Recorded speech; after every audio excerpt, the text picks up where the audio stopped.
With the history crisis, whatever happened in the past and what is happening now, as an experienced agent, do you think it's easier or harder now?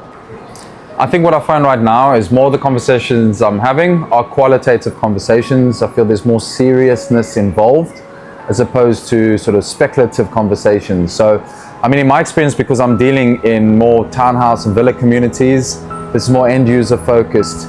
And again, there's more sort of emotional ties associated with that. So it's a different approach to the real estate market.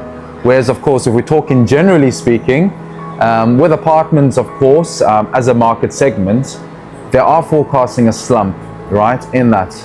Even Fitch Ratings, for example, forecasted a 10 to 15% correction in the market, right, which is, you know, it's necessary in a property market, especially when there's oversupply of units. As far as investors are concerned, of course, this is purely driven on their intention, whether it's a short, medium to long-term strategy, and we advise accordingly. If it's just based on price, of course, it's a bit of a tougher conversation. And the last thing we want to do is create a win-lose situation or a lose-win situation. We are trying to create a situation whereby both parties win. You've got something very, very good, you know, in that. Yeah, exactly. So yeah, I would say that. So for the investor, would you advise them to choose this time exactly? Like, for example, compared to what happened in COVID in 2020? Yeah, I mean, that's a good point to raise. You know, there were a lot of people that capitalized, for example, in Dubai Hills during that time, and they've made a massive amount of capital appreciation between that time and now.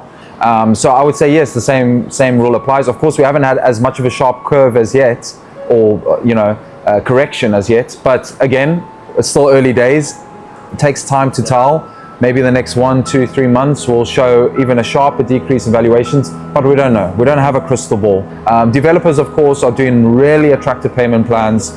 This is a good point. You know, yes, there's going to also be the contention of oversupply as well, but if you can spread your costs, of course, we're looking at the return of equity at that point. So if you're not putting up as much money, spreading your costs, you can take advantage of those rental yields, you know, in the future, and of course, spread the amount of capital deployed at that time. Exactly. Developer now, they have a lot of good payments plan to make it easy for everybody. So thanks, Josh. Thank you for your time. Most welcome. Thank you, Jamal.